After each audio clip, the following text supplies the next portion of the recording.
কৃষ্ণ। হে প্ৰভুসকল, আমি আগৰ অধ্যায়ত আলোচনা কৰি আছিলোঁ কংসবধৰ বিষয়ে। আজিও আমি কংসবধৰ বিষয়ে আপোনালোকৰ ওচৰত আমি আলোচনা কৰিব বিচাৰিছোঁ, কিয়নো আজিৰ অধ্যায়ত আছে অক্ৰূই কেনেকৈ কৃষ্ণ বলৰামক আদৰি সাদৰি নিবলৈ কংসৰ ৰাজ্যলৈ আহিছিলে। এই বিষয়টো আমি আলোচনা কৰিম। কৃষ্ণ কৃষ্ণ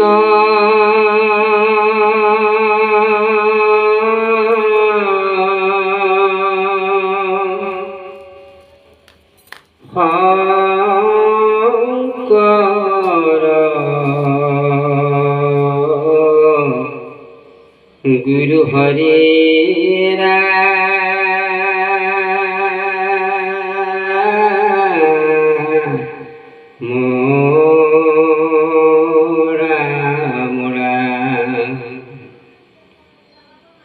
কৃষ্ণ শঙ্কৰ গুরু হরে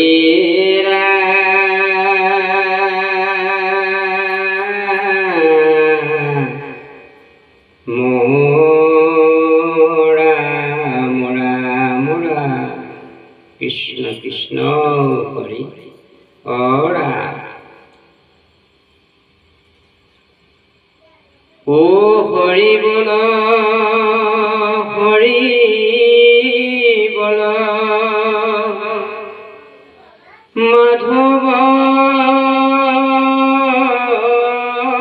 রাম।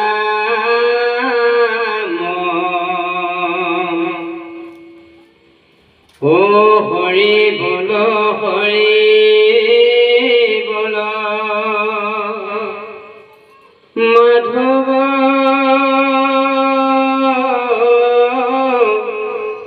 রাম।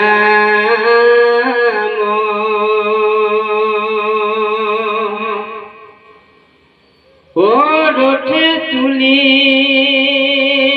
রাম কৃষ্ণ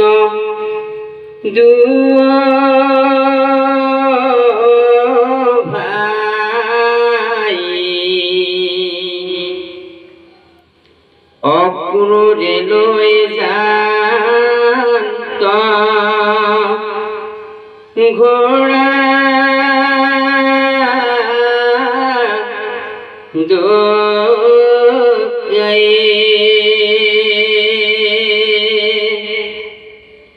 ও বায়ুর বেগে যাক নহে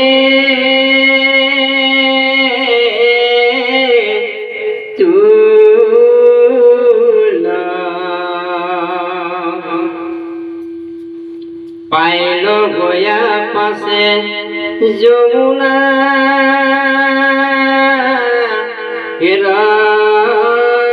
কুল।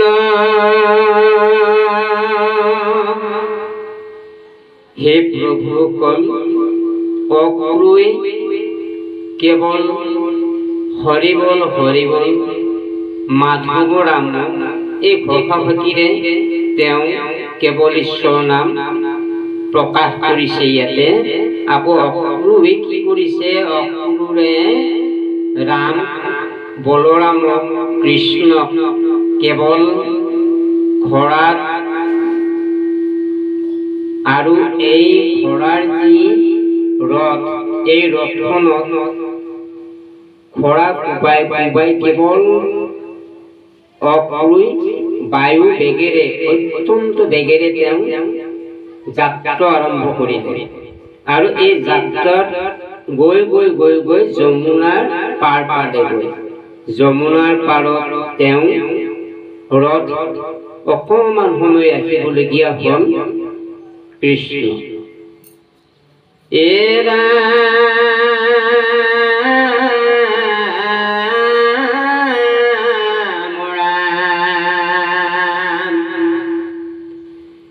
মধ্যঙ্গ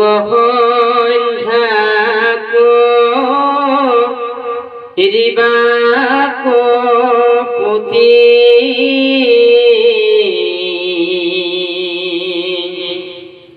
ৰাখি ৰথ তৈতে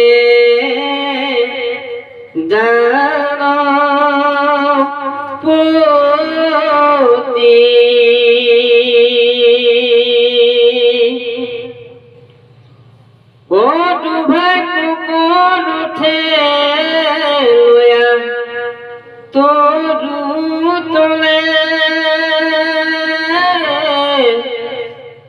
নামিলা গোয়া ৰোজলে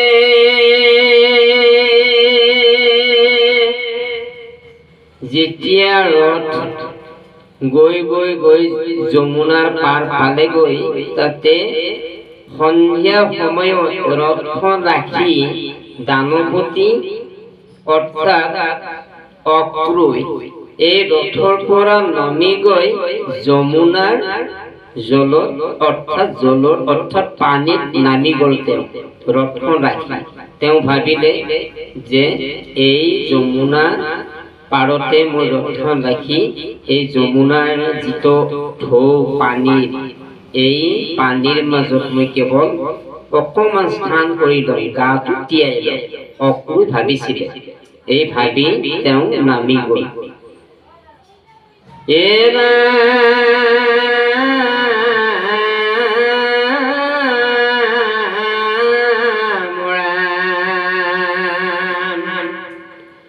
বুড় দিয়া মন্ত্র জপি লাপাসে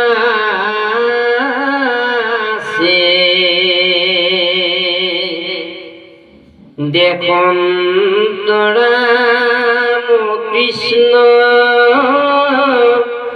ওই আসে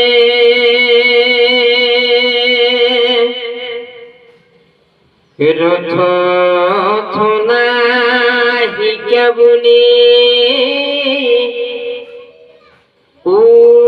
উঠিলা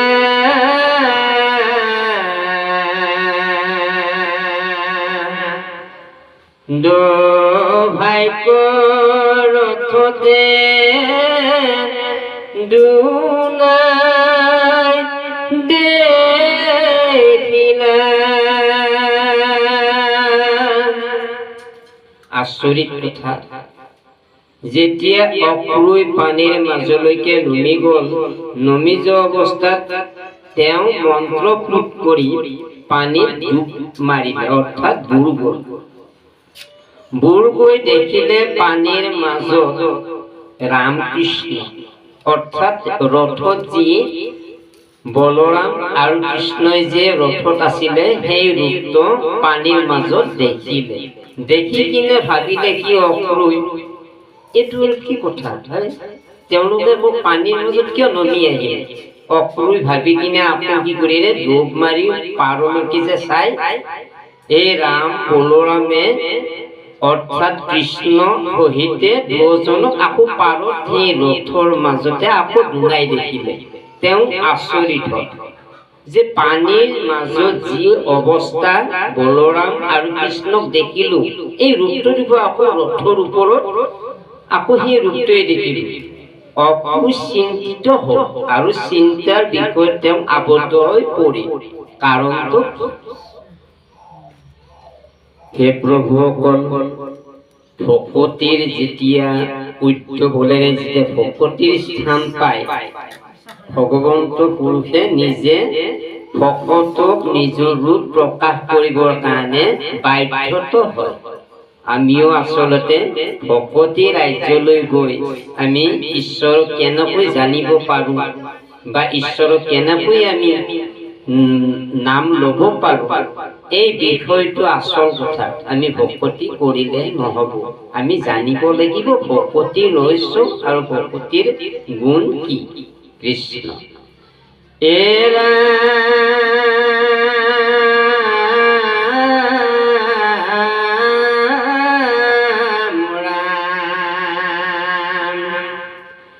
পূৰ্বতে বসি আসন্ত দুই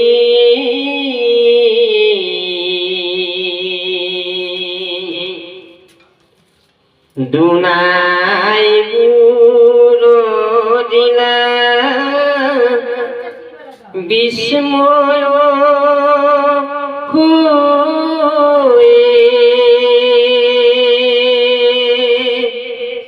তেতিয়া পূৰ্বৰ যি অৱস্থা অক্ৰূই ইমান ধুনীয়াকৈ খৰাক কোবাই কোবাই দৌৰাইছিলে, ইমান বায়ু বেগেৰে উচ্চ বলেৰে ৰথ যেনেকৈ ৰাম বলৰাম আৰু কৃষ্ণক লৈ আহিল, এই ৰূপটো আকৌ দেখি কিনে পানীৰ মাজত যেতিয়া বুৰ দিলে তেতিয়া দেখা পাই কিন্তু বিস্ময় হৈ পৰিছে, অৰ্থাৎ আচৰিত হৈ পৰিছে যে এই ৰূপটো কিয় দেখিবলগীয়া হ'ল, কেনেকৈ দেখিলো বুলি। পানীৰ যিখিনি ৰূপ দেখিলো আকৌ পাৰত আৰু সেই ৰূপটোৱে দেখা পায়। কাৰণটো বাৰে বাৰে অক্ৰূৰ চিন্তিত হ'ল, কাৰণটো কি? কৃষ্ণ এৰা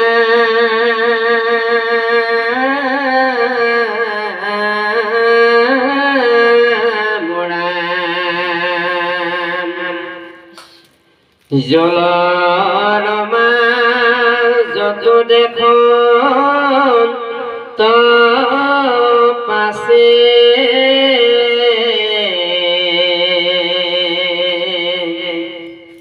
সহস্ৰে কপনে অনন্ত আছে।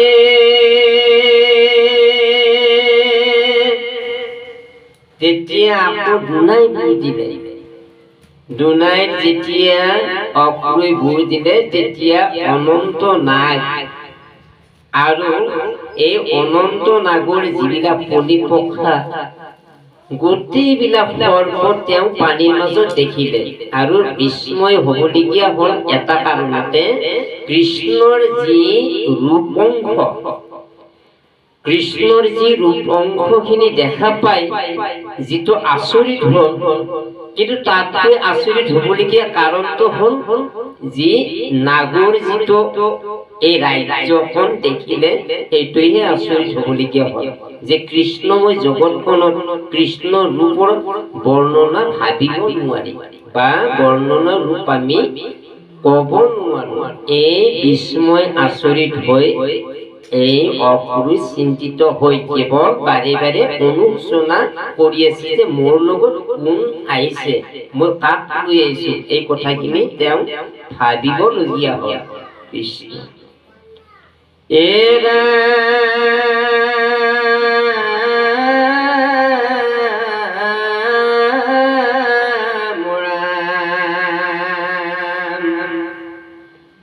মৃণাল ধবল যেন শৰীৰ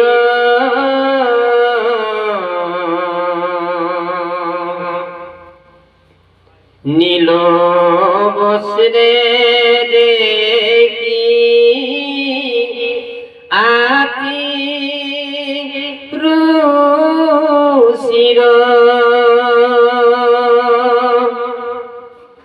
ফোনাৰ মনি কৰে তিৰিমিৰি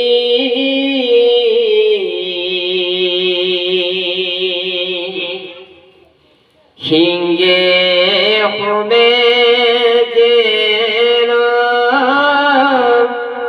কইলা গিৰি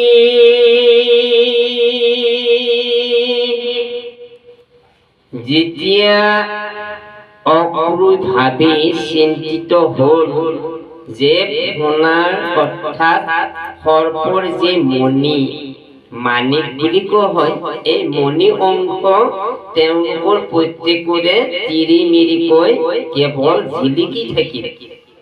যেনেকৈ ৰাতিৰ এন্ধাৰত যেনেকৈ এটা লাইট যেতিয়া ব্যৱহাৰ কৰা হয় পাৱাৰ লাইট এতিয়া তীৰ বিৰাই থাকে তাতকৈ এনেকুৱা এই মণিৰে তীৰ বিৰাই দেখা পায় তেতিয়া তেওঁ আচৰিত হৈ ভাবিবলগীয়া হৈছিল যে কৈলাশপতি ইয়াতৰ ৰাজ্যখনত ইয়াতে আছে নেকি।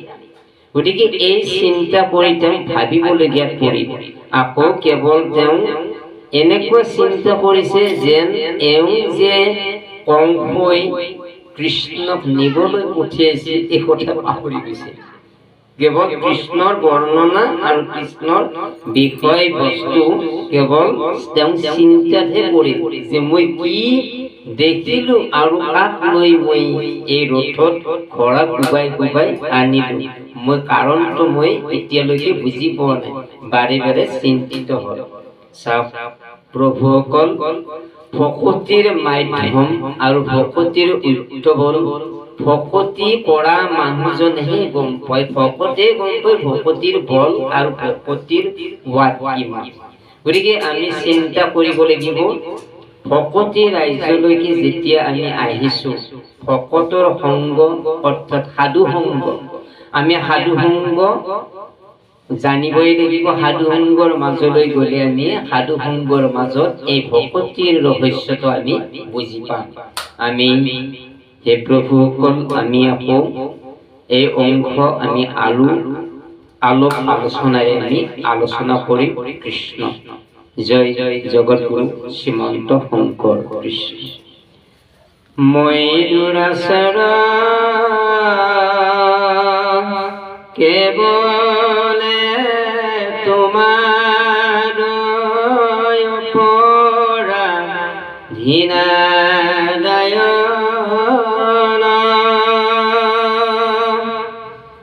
খনিয় কহনি লয় কৰি পঢ়িলো হেৰা শৰণ হেৰাম পঢ়িলো হেৰা শৰণ